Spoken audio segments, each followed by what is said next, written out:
degrees, teaching methods for incarcerated students, and I am the researcher and presenter, Shani Shay. So I want to thank you guys for being here. And of course, I want to do my thank yous first because I wouldn't be here without these people and many more. So thank you to the scholars whose work I used. Thank you to the youth whose lives are being severely impacted by the lack of comprehensive and quality college outreach programming. I want to thank Contra Costa County of Education for allowing me to work alongside you in an effort to uplift and inspire our youth. Thank you to Dr. Tolani Britton for your guidance and support. Thank you to Fireball for believing me and turning me into a researcher. And as always, thank you, God, Mom, Lakeisha, and Tashelle, and to the many other family members and loved ones who have supported me. What is the Incarceration of College program? What we're going to study, or what I'm going to research, is the actual effects of the Incarceration of College program, and if the Incarceration of College program can effectively increase the educational aspirations of incarcerated youth. Incarceration of College is one of the only in-custody college outreach programs available to youth in the Bay Area. So this is why it's so important to see if it works. So that's kind of why we want to study it. Also, because we recognize through research that juvenile offenders are less prepared and emotionally and also academically to attend college. Also that juvenile offenders tend to be less likely to return to school after incarceration and 10% less likely to receive a college degree than their peers who have not been incarcerated. So using that information, we thought it was really, really important to kind of figure out what are the methods of this program and what are the ways that we could study them. So some of the youth that we will be studying on a bigger macro scale in California, the youth that are arrested in 2018 for juvenile felony arrest are predominantly non-white. So we're just looking at that in California in general. When we take it down to a kind of a micro scale, we'll see that the youth in Contra Costa County who will be directly impacted by this research are predominantly non-white. Also, there is a shift a little bit, as you can see that it becomes almost half of the youth that are incarcerated in Contra Costa County are Black. So some of the methods that are used in the Incarceration of College program are really, really sensitive to this type of information, demographics. So we want to kind of focus on that. All right, so someone drew in my presentation. Thank you very much. So some of the methods that we're going to explore are culturally relevant role models. So through this research, the things that we're going to focus on and try to identify how they affect educational aspirations are culturally relevant role models, multicultural material, affirmations, and increased access to information. So here I've just kind of cited some information about how those things have worked and worked for students who are predominantly non-white. So culturally relevant role models have a 56% higher chance of increasing the development for African-American students. The use of multicultural materials and how that helps to increase educational aspirations. We want to make sure that we're studying and focusing on all those things for a reason. So how, right? How are we going to study those really, really exciting and unique and comprehensive methods of the Incarceration of College program? So what we want to do is use surveys. Initially, surveys seemed like the very, very best idea. This was pre-Corona. And then of course, Corona hit. And as the program began to run, it was like going on Zoom. And so, education is just not as high quality through the computer. So it became almost difficult, right, to test the effectiveness of a program because it lacked the quality based upon the fact that it had to be remote, as much good intention that was involved. However, as things are going back in person, we actually feel that surveys will continue to be the best way to get this type of information.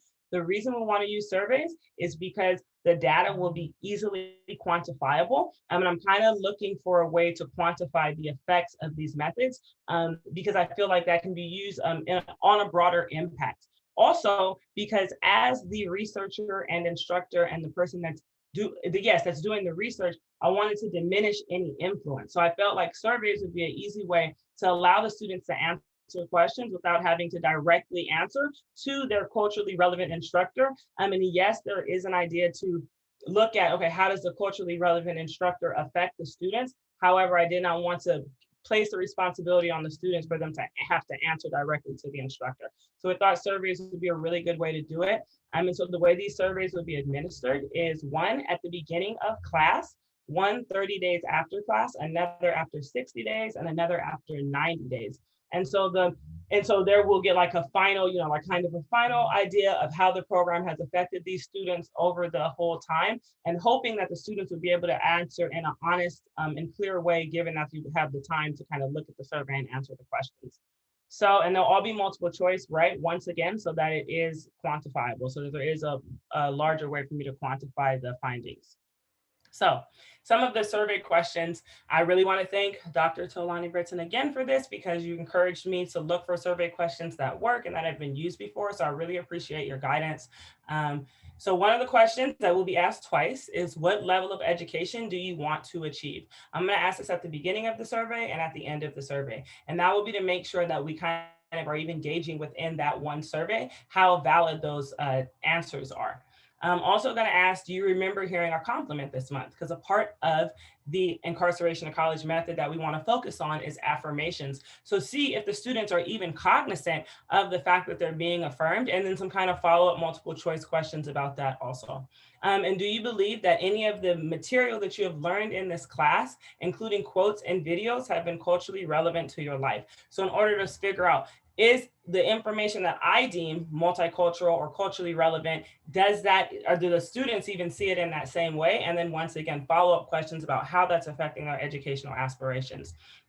Last question that I'll share, there are other questions on the survey, of course, is how much does having a previously incarcerated instructor affect how you receive this class information? So that's a big part, right? Because there's so many implications for that question, being that previously incarcerated people are usually locked out of education. It's really important to find out if previously incarcerated people are the best teachers for students who come from those same type of conditions, right? And we have to consider that the carceral state starts within preschool sometimes, right? Because of the school to prison pipeline. So it may be really, really important. We really want to ask, like, okay, how much is previously incarcerated? How much does that, having that on your record, actually become a really huge benefit in the classroom? And looking forward to seeing like all that information come out. And so my position, based on critical race methodology, the fact that I am a Black female previously incarcerated student, I will offer a very unique and valuable perspective, but also my true impetus is that I care for the students. I want to see them do well. And so I really do intend to cause the very least harm. I think that's really, really important when we're doing research, especially with groups of people who we ourselves are deeming as underserved or disenfranchised. So that positionality, I'm really happy to stand on that. And I do really think I will be a great person, right, for this research, and also for my own healing practice for what I've experienced through incarceration. Also, surveys used to decrease the influence from the teacher to the student. So I kind of talked to you guys about that already. And once again, just want to make sure that the students have the space to answer, and I have the space to kind of get some quantifiable data. And so what do I believe? I believe that the students will have a positive reaction to the incarceration of college program. And furthermore, I believe that students who participate in the incarceration of college program will have an increase in their educational aspirations. I truly believe that, and I would really love to see what the results are. I know that there may be, that might not be what happens, but I would really like to see, like, if this program does positively affect the students.